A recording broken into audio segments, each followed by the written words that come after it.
17 अगस्त 2025 दिल्ली से जबलपुर मध्य प्रदेश में जाने वाली एक कार ऐसा रास्ता पकड़ती है जो दिन में शांत और रात में सुनसान हो जाता है, और वो रास्ता है बुंदेलखंड एक्सप्रेसवे।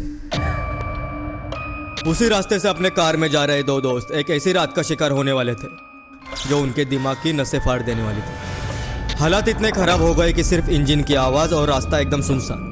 पूरे सफर में एक अजीब सा सन्नाटा छा गया था। अब ये क्यों हो रहा था, कैसे हो रहा था, दोनों के दिमाग में नहीं आ रहा था। 17 अगस्त की उस रात दिल्ली से आया एक लड़का अपने दोस्त के साथ घर लौट रहा था और अचानक से उसे अजीब सी बेचैनी होने लगी। उसकी बाई आंख फटकने लगी।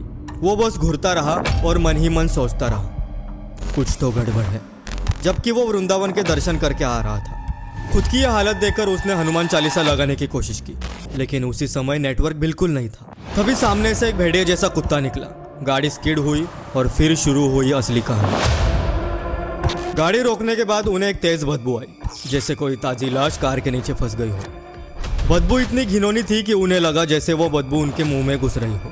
और सबसे डरावनी बात, बदबू के साथ एक ठंडी सांस उनके कान के पीछे महसूस हुई, जैसे कोई उसके कंधे पर मुंह रखकर सांस ले रहा हो।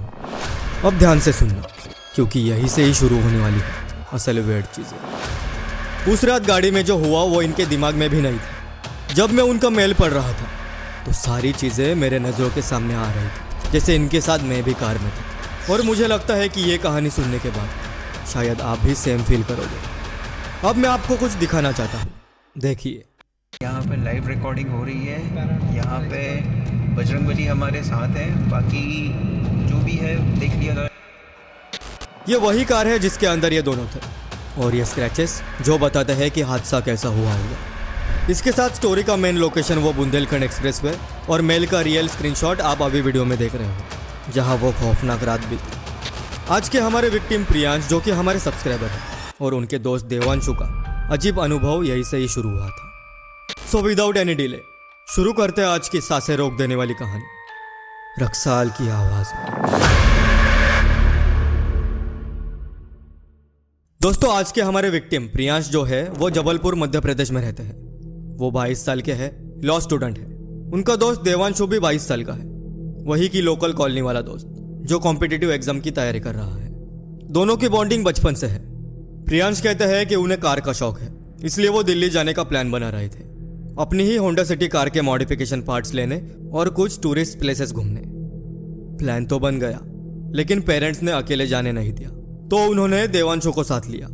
प्रियांश ने कहा कि भाई चलना, थोड़ा क्लाइमेट चेंज होगा, वृंदावन के दर्शन कर लेंगे, फिर घर पहुंचेंगे। ये बात सुनकर देवांशु भी तुरंत तैयार हो गया, और यहीं से ही शुरू हुई उनकी उल्टी गिनती। 15 अगस्त को घर से निकले और सेफली दिल्ली पहुंच गए। तकरीबन 16 घंटे का सफर था। सफर की थकान से उन्होंने कुछ टाइम रेस्ट किया, उसके बाद मॉडिफिकेशन पार्ट्स खरीदे।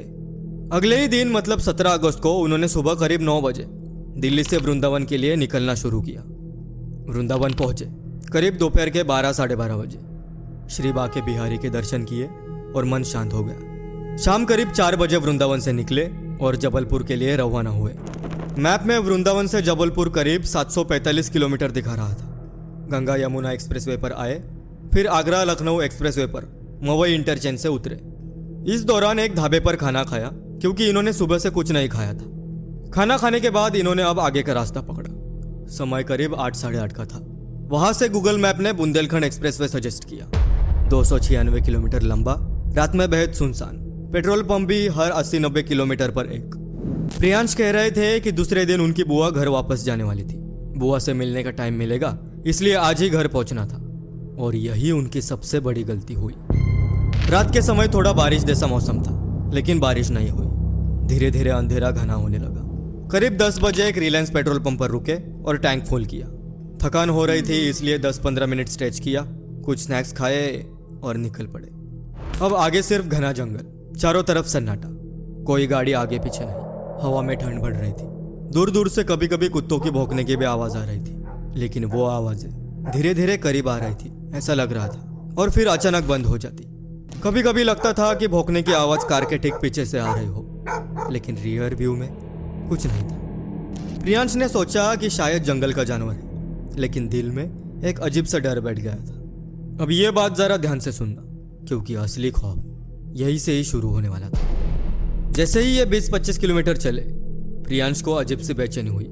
ऐसा लगा जैसे ड्राइवर सीट के बाहर कोई साथ चल रहा हो। कभी कभी शीशे में परछाई सी दिखती, लेकिन पीछे मुड़कर देखो तो कुछ नहीं। उसी समय उनकी बाई आंख तेज फड़कने लगी, जिसे हमारे यहाँ अशुभ माना जाता। उन्होंने ये बात अपने दोस्त को बताई कि देवांशु, मुझे ठीक नहीं लग रहा, जरा हनुमान चालीसा लगा देना। देवांशु बोले कि अरे नेटवर्क बिल्कुल नहीं है, मैं कब से खाली बैठा हूँ। प्रियांश ने कहा कि अरे ग्लव बॉक्स में पेन ड्राइव है ना, उसमें होगी शायद। लेकिन देवांशु ढूंढ नहीं पा रहा था, इसलिए मैंने खुद ढूंढा और 1 सेकंड के लिए मेरी नजर हटी। तभी अचानक सामने से एक भेड़िए जैसा कुत्ता पूरी रफ्तार से सड़क पार कर गया। मैंने देखा और जोर से ब्रेक मारा। उसी समय गाड़ी स्किड हुई, डिवाइडर से घिसते हुए आगे जाने लगी। मैंने किसी तरह से कंट्रोल किया और कार रुक गई। इस दौरान कुछ समय के लिए दिमाग पूरी तरह से सुन्न हो गया था। मैं और देवांशु तुरंत गाड़ी से उतरे, गाड़ी चेक की, देखा तो दाई फेंडर से पैसेंजर डोर तक गहरा स्क्रैच बन गया था। अब हम दोनों भी डर गए थे और तभी अचानक से एक सड़ी हुई बदबू आई। बदबू इतनी तेज थी कि प्रियांशु को लगा जैसे कार के अंदर कोई सड़ा हुआ शरीर बैठा हो। बदबू के साथ एक ठंडी हवा का झोंका भी आया, जैसे कोई दरवाजा खुलकर बंद हुआ हो। प्रियांश ने गाड़ी के नीचे भी देखा और गाड़ी के अंदर भी कुछ नहीं था। उस समय हमें जंगल में रुकना सही नहीं लगा, इसलिए हम तुरंत आगे बढ़े। आगे भी वैसा ही सन्नाटा था। करीब 5-7 किलोमीटर आगे एक बड़ा पर पूरी तरह ढका एक ट्रक सामने आ गया। सिंगल लेन रोड और दोनों तरफ घना जंगल। प्रियांश ने ओवरटेक करने की कोशिश की, हॉर्न दिया, पास मांगा, लेकिन ट्रक पर कोई असर नहीं। ट्रक जैसे रुक रुक कर चल रहा था, लेकिन स्पीड में कोई बदल नहीं। तभी वही फिर से एहसास लौटा, कोई बहुत तेज से कार के पास से निकला, जैसे हवा में कोई दौड़ रहा हो। और फिर वही बदबू और ज्यादा तेज।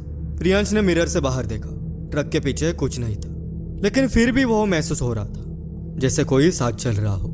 तभी उसी समय रियर व्यू मिरर में एक पल के लिए एक आकृति दिखी और फिर गायब। उन्होंने वहम समझकर बात टाल दी और नजर आगे की, लेकिन अब जो कुछ उन्होंने सामने देखा वो पूरी तरह रूह हिला देने वाला था। ट्रक के पीछे कुछ ही दूरी पर एक नन की आत्मा थी। सफेद कपड़े, फटे हुए चेहरे पर विकृत मुस्कान और वो आंखें पूरी काली थी, बिना पुतली के, लेकिन अंदर से लाल चमक रही थी।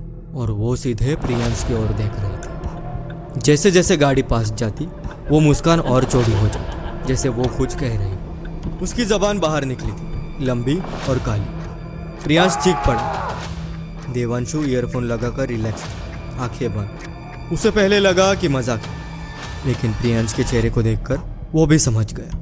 वो बोला कि कार स्लो कर और शांत हो जा। उसे कुछ दिखाई नहीं दे रहा था, लेकिन वो भी डर गया। उसने कहा कि भाई, मुझे भी लग रहा है कि कार में कोई तीसरा है। दोनों ने मिलकर हनुमान चालीसा पढ़ना शुरू किया। पेनड्राइव लगाई, आवाज तेज हुई, पर वो आत्मा अब वो 1 से 2 हो गई। दोनों के बगल में खड़ी उसी विकृत मुस्कान से घूर रही थी, और अब उस मुस्कान के साथ साथ उसकी आंखें भी चमकने लगी, जैसे कोई लाल रोशनी अंदर से जल रही हो। प्रियांश को लगा कि अब क्या होगा, क्या वो हमें मार डालेगी? और सबसे डरावनी बात, जब हनुमान चालीसा तेज हुई तो वो दोनों आकृतियां हंसने लगी, धीमी, गहरी और खोखली हंसी, जो कार के अंदर पूरी तरह गूंज रही थी। हंसी के साथ साथ कार की खिड़कियां भी खुद ब खुद कांपने लगी, और हंसी के बीच में एक अजीब सी फुसफुसाहट भी सुनाई। दोनों ने भी डर के मारे हनुमान चालीसा और जोर से बोलने शुरू की, और उसी दौरान वो आत्मा हल्की हल्की गायब होने लगी। जैसे ही वो पूरी तरह से गायब हुई, प्रियांश ने कार की स्पीड बढ़ाई और काफ़ी मशक्क़त के बाद ट्रक को ओवरटेक किया। अब उस ट्रक को देख के इन्हें कुछ समझ नहीं आ रहा था, क्योंकि इतनी स्पीड बढ़ाने के बाद भी उन्हें स्पीड महसूस नहीं हो रही थी। पर जैसे वैसे करके उन्होंने ट्रक को ओवरटेक किया और आगे निकल गया। उसके बाद प्रियांश ने जब पीछे देखा तो ट्रक पूरी तरह गायब था, जैसे कभी था ही नहीं। लेकिन वो बदबू अब भी नहीं गई। प्रियांश ने 30-40 किलोमीटर तक कार नहीं रोकी, बस फुल स्पीड में दौड़ता रहा और मन ही मन हनुमान जी का नाम लेता रहा। बीच बीच में वो रियर व्यू मिरर में भी देखता। मन में डर इतना बैठ गया था कि कुछ समय उन्हें वहम भी हो रहे थे। देवांशु भी अब डर के मारे चुप था, सिर्फ चालीसा पढ़ रहा था। और इस समय दोनों की भी हालत पूरी तरह से खराब थी। करीब 30 किलोमीटर बाद जंगल पूरी तरह से खत्म हुआ। रिहायशी इलाका चालू हुआ। और आगे जाकर इन्होंने एक चाय की दुकान पर गाड़ी रोकी। झट से गाड़ी से उतरे और रिलैक्स हो गए। ये देखकर चाय के दुकान पर बैठे बुजुर्ग बोले, क्या हुआ बेटा, इतने डरे क्यों हो? ये सुनकर प्रियांश ने उस बूढ़े आदमी को सब इंसिडेंट बता दिया। उन्होंने कहा कि बेटा, वहाँ रात में नेगेटिव एनर्जी महसूस होती है। सिंगल लेन रोड है, कई एक्सीडेंट हुए हैं कोहरे में और अंधेरे में। लोग कहते हैं कि पुरानी आत्माएं भटकती हैं, खासकर जहाँ हादसे हुए हैं। वो आत्माएं कभी कभी किसी को चुनती हैं और पीछा करती हैं। कभी कभी वो घर तक भी आ जाती है और फिर कभी नहीं जाती। तुम नसीब वाले हो जो सही सलामत पहुंच गए। ये सुनकर दोनों का भी डर थोड़ा सा कम हो गया। उसके बाद प्रियांश ने तुरंत घर वालों को फ़ोन किया और सब बता दिया। ये बात सुनकर प्रियांश के जो अंकल थे, जो बहुत ट्रैवल करते थे, उन्होंने कहा कि ऐसी घटनाएं अक्सर होती, साया देखना, परछाई। लेकिन अगर वो मुस्कुरा रही थी तो समझो वो तुम्हें चुन चुकी थी। घर वालों ने कहा कि अब आगे मत आना, कहीं रुक जा, इस समय घर आना ठीक नहीं है। और हमने वैसा ही किया। पास के लोकल रिसोर्ट में पूरी रात रुके और अगली सुबह 7 बजे जबलपुर के लिए निकले। सफ़र पूरा हो गया और आखिरकार हम सेफली घर पहुंच गए। लेकिन वो रात, वो सड़क और वो विकृत मुस्कान आज भी प्रियांश को याद है। प्रियांश कहते हैं कि मैं ब्राह्मण फैमिली से रोज पूजा करता। पहले कुछ दिन सोचता रहता था, नींद टूट जाती और उसी इंसिडेंट की याद आती। और सबसे डरावनी बात, कभी कभी नींद में वो हंसी भी सुनाई देती थी। उसके बाद प्रियांश ने माना कि भूत प्रेत होते हैं। उस रात ने उन्हें सिखाया कि नेगेटिव एनर्जी वाली जगहों पर, खासकर सुनसान हाईवे पर, रात में सावधान रहो और अकेले बिल्कुल मत जाओ। तो यह थी प्रियांश की कहानी। अगर आप भी ऐसे ही किसी घटना या सफ़र का शिकार हो गए हो और अपनी कहानी से लोगों का दिमाग हिलाना चाहते हो, तो स्क्रीन पे दिए गए ईमेल पर अपनी डिटेल स्टोरी भेजिए और सुनिए आपकी कहानी रक्साल की आवाज़ में। वीडियो अगर पसंद आए तो थैंक यू मत बोलो, बस एक लाइक, एक खतरनाक कमेंट और लाइफ टाइम के लिए सब्सक्राइब कर दो, क्योंकि रक्साल यहाँ हकीकत की वो चीखें सुनाता है जो कोई सुन नहीं पाता।